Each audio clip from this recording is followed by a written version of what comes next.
อยเขาได้มาช่วยงานขอบคุณในความเมตตาพระอธิการพระอาจารย์และคนแก่คนเฒ่าประเดี๋ยวนี้บอกเอากำมาปานหือเฮาป้าปานอ๋อแม่ปานบอกนะโคควรถูกอันนี้จากแม่ปานสัมปยุตตั้งหลังมาปั่นลูกปั่นเต้าขอบคุณนะเจ้าขอบคุณอันนี้ก็ยังเต้เล่าว่าวันนี้ลูกเต้าจะขอยกมือยอกระสู้นะแม่สู้ไปยังมาตันได้ขอเปิ่นก็เอามายกคือจังซอกูคอยมาปิดใบแซวกระช้ำบัดใจแบ่งลอยโอ้ขอบคุณนะครับเนี่ยสกุลแก้วคำปูแม่เอ็นดูลูกแล AFC แม่เลยมาปั่นขันคำลูกแลเปิ้นว่าตามหาดีมันจังยกจากแม่เอ็นดูลูกแลอีน้องขันข้าคืนนี้สนุกสนานกับรูปแบบรำวงนะครับจะขอขอบคุณรางวัลแม่ปั่นเอามายืนให้จังต่อแซวน้อยสกุลแก้วคำปูปานมาเรียบร้อยนักฮ้องว่านางลำในบางงามเงาตกตาเบยแต่มืดหนึ่งเอาไปลำวงด้วยกันเพื่อเตะสตังเอาไว้จกนมสาวน้อยจกได้ตัวกายวันนี้นางลำถึงนมใหญ่นมน้อยก้นยานก้นห้อยมากันเต็มเวทีคัดระดับเอาอย่างคัดที่งามเขาคัดนี่คัดเอาตีก็บดีมาลำที่แม่กุ้งน้อยไปเลยนางลำนมยันนางลำก้นย่อยไปเอามาไงเอามาเนาะเอามาเขาคัดกันดีมาแม่กุ้งน้อยเปิ้นได้คัดเอายั่งจีเอาคัดดีมานี่หมดเอารุ่นหอยบะมีฮึกไอ้วัดบ่าวเท่าเพื่อพ่อหลวงเลยเจ้าบัดนี้เสียทีกลัวบะมีแหงเดาเอาฮึกไอ้วัดบ่าวเท่ารุ่นตีบดี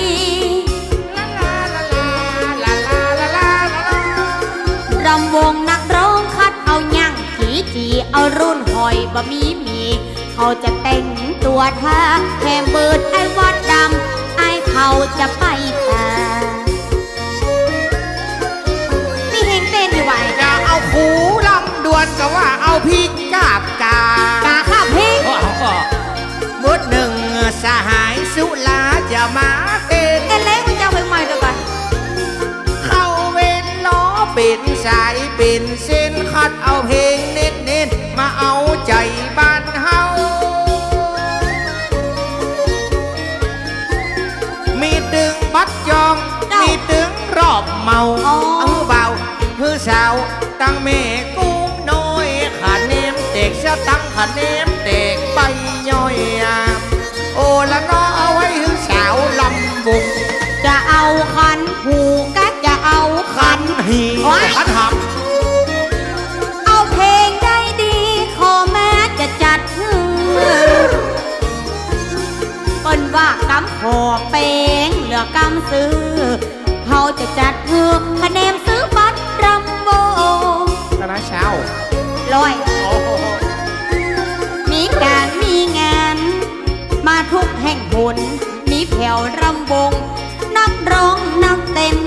แถมบึ้ดก่อนเตอะเขาตึงก็บะเวนน้ำมีเนี่ยแกน้ำมีเงี้ยแถมละก็ลอยลงแถมบึ้ดก็มีรำวงพี่น้องได้เต้นงานแม่กุ้งน้อยเป็นรายการได้เก่งมีตึงซอตึงเพลงคือพี่น้องคนฟังเจ้าขอบคุณทุกคนทุกท่านตัวนะเจ้าน้ำมีการน้ำมีงานเป็นเอาการน้ำเป็นการน้ำท้องสามัคคีทำมาช่วยกันจนเสียงของลำฮือหน่วยคือได้เป็นแม่เลี้ยงพ่อเลี้ยงแม่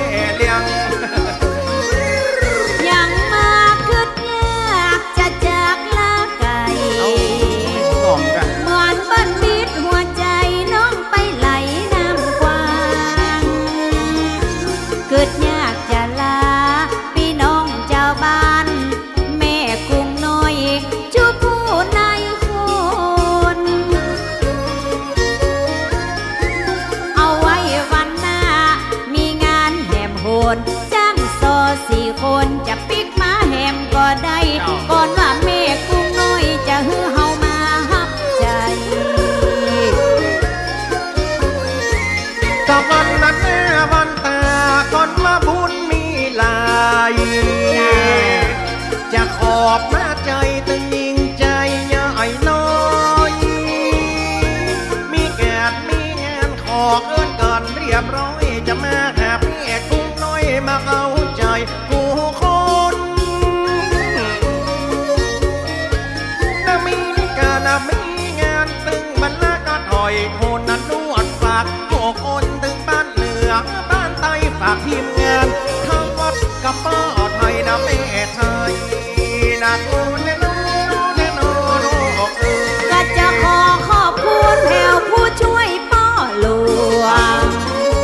ไปว่าเฮารบกวนเมื่อมาแอวบ้านไม่จะขอฝากไว้เอาไว้กับแข่งจ้างวันหน้ามีงานมาลืมทีมงานจ้างซอเอาไว้วันหน้าข้าเจ้าว่าจะขอจะปิกมาโซบ้านก็ขอมาล้างถ้วยขอบคุณป้อหลวงขอบคุณผู้ช่วยนะขอมาคุณนะผู้ช่วยกำนันนะป้อหลวงว่ามันโตมาเพิ่งควรว่าจะยกมือไว้ก่อนที่จางโซจะลาจากไปจะปั่นโจกปั่นใจเพื่อพี่น้องวงวันกระตักกันนี้ต่อไป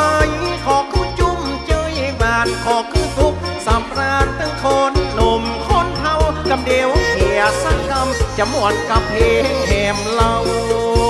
โอ้ละนอละนอเอ้ยขอเมื่อปีน้องสุขสามปากกาอยู่ดีกินบ้านตึงคนแก่คนเฒ่า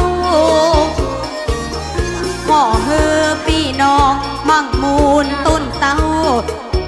ขอเมื่อมีเบี้ยมีเงินจะไปสั่นจะไปสั่นจะไปสั่นตั้งนี้ต่อไปอย่าได้หา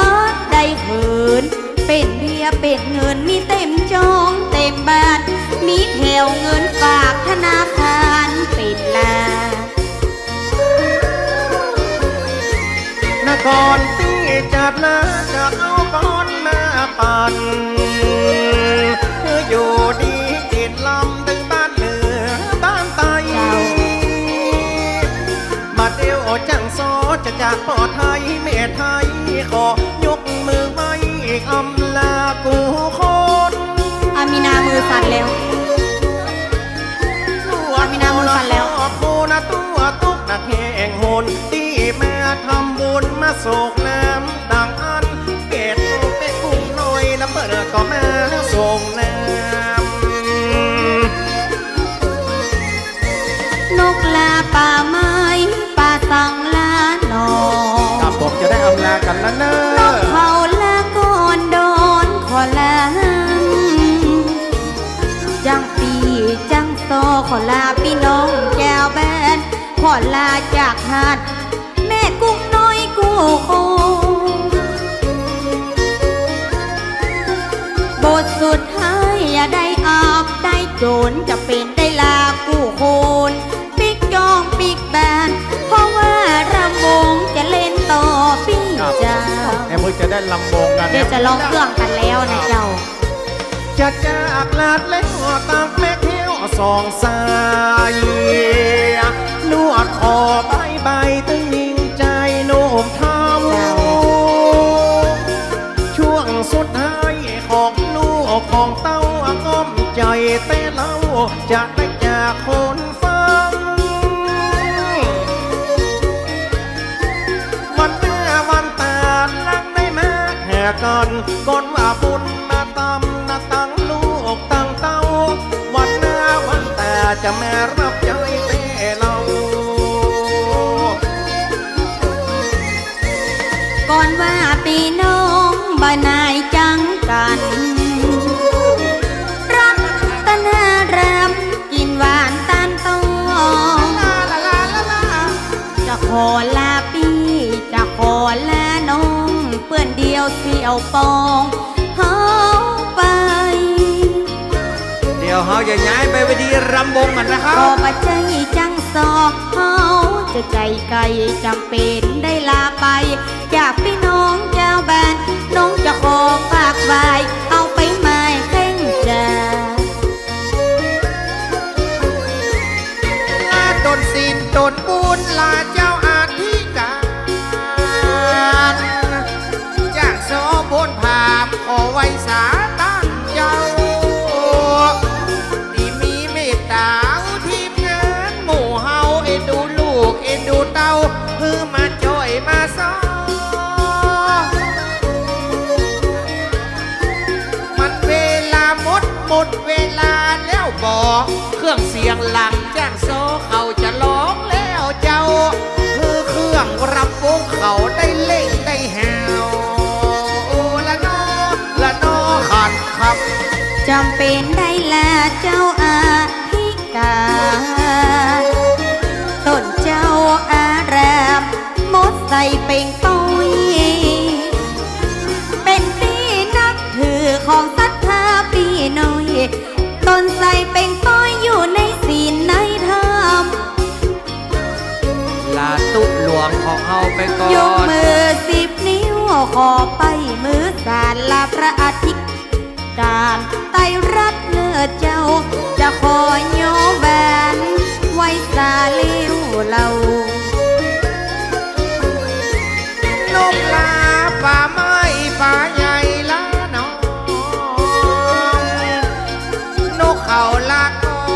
นจอนขอนลางกบลาเข้าหูปูลาดงกว้างจ้างโซบนเฮือนลาเจ้าบ้านโอนฟัง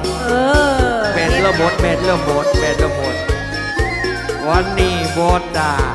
วันหน้าปากกันวันหน้าแม่กูน้อยมีงานดินอย่าปิ้งมาเอาใจชัดทาน้องพี่